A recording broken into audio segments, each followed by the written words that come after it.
اور سر میرا دوسرا سوال ہے چھوٹا سا کہ جو کوئی بھی جو ہے نا سر حکومت چاہتا ہے نا تو وہ اپنے لیے یا اپنے بچوں کے لیے کچھ نہ کچھ جو ہے نا سر کرتے ہیں نا. تو سر جو یہ خلیفہ اول اور خلیفہ دوم نے جو بقول آپ کے خلافت غصب کیے تو کیا ان لوگوں نے سر تو اپنے بیٹوں کو بھی نامزد نہیں کیا تھا نا خلافت کے لیے؟ تو کیا انہوں نے دنیاوی طور پر کچھ فائدے لیے تھے؟ تو دیکھیں جب ابو بکر تو اس کا یہ ہے کہ اس کو خلیفہ نے کر دیا نا، اس کی کام ختم کر دیا جی سر عمر صاحب نے. اگر وہ کر بھی لیتا نا، اس کا بیٹے کی اس حیثیت نہیں تھی کہ اس کو کوئی خلیفہ بننے دے دے، کیونکہ اس کو خود پتہ تھا کہ اس کے بعد اس کے بیٹے کی یہ صلاحیت نہیں ہے کہ حکومت کرے. عمر کا بھی یہی تھا. عمر کو بخوبی پتہ تھا کہ یہاں پر جو لوگ خلافت کے مدعی ہیں، اس کا بیٹا وہ دیکھیں اس کی عمر کی اپنی، وہ اس کا بیٹا جو تھا پہلی بات شرابی تھا، عبداللہ ابن عمر، ٹھیک ہے نا. دوسری بات یہ ہے کہ وہ اس کی وہ بہایت نکما آدمی تھا. اس کے باپ نے اس سے کہا کہ اس نے اپنی بیوی کو طلاق دینا چاہنا، 3 دفعہ اس نے کوشش کی طلاق، اس سے طلاق نہیں ہو سکا، ہر دفعہ طلاق غلط دے رہا. تو اس کے باپ نے بھی اس کو ڈانٹا کہ تو اتنا نکما ہے، تو اپنی بیوی کو طلاق نہیں دے سکتا.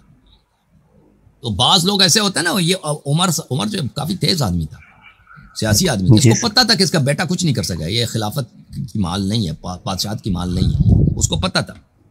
اور اس کو پتہ تھا کہ ابھی صحابہ میں ایسے بہت سارے افراد ہیں جو وہ خلافت چاہتے ہیں. طلحہ ہے، زبیر ہے، یہ شجاع لوگ ہیں، یہ دلیر لوگ ہیں، خاندانی لوگ ہیں، قریش کے آدمی. بالکل زبیر جو ہے وہ اتنا پہلوان ہے مثلا، اور بھائی دوسرے لوگ ہیں تو وہ اس طرح نہیں، وہ ان کو پتہ بھی تھا کہ امیر المومنین علی علیہ السلام ہے، ٹھیک ہے نا. اگر ہم ایسے جونیئر آدمی کو مثلا ابو بکر اپنے بیٹے کو لاتا ہے جو اس کا کوئی کارنامہ کچھ بھی نہیں، وہ ایک لڑکا ہے بیوقوف سا، کہہ دو کہ لوگ اس سے بیعت کرو، تو اس کو پتہ تھا کہ لوگ دیکھیں گے کیا تماشا ہے. کوئی ماننے کو تیار نہ ہوتا نا، تو اس کو پتہ تھا ان باتوں کا. تو اسی لیے اس نے عمر کو خلیفہ بنایا. عمر کو بخوبی پتہ تھا کہ لوگ جو ہیں امیر المومنین علیہ السلام کی طرف جائیں گے، ان کے مقابلے کا کوئی آدمی نہیں ہے. تو اس نے کہا، تو اس نے کیا کیا، اس کے اپنے بیٹے کا تو سوال ہی پیدا نہیں ہوتا نا کہ کوئی اس کو مان لے خلیفہ کے طور. تو اس نے 6 کمیٹی بنا دی، 6 رکنی کمیٹی بنا دی، اور اس میں سٹرکچر ایسے بنا دیا کہ اس میں عثمان ہی بنے گا، ٹھیک ہے نا. عثمان ہی بنے گا خلیفہ بن جائے گا. اس نے ایسا اس کا ارکان ایسے بنا دی. تو یہ ان کی سیاسی حکمت عملی تھی کہ وہ ایسا کام نہیں کر سکتے تھے کہ اس کام کی وجہ سے خلافت دوبارہ امام علی علیہ السلام کے پاس چلے، امیر المومنین علیہ السلام کے پاس چلے.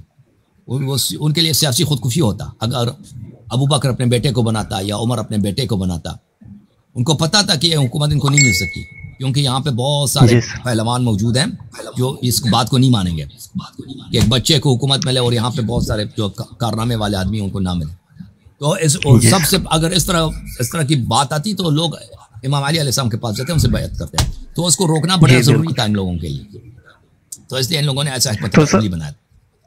تو سر دنیاوی طور پر بھی تو کچھ نہیں لیا تھا نا، کہ اور لیا تھا؟ کیوں نہیں لیا تھا؟ یعنی مال بنانا اس طرح کچھ سر بہت لیا تھا.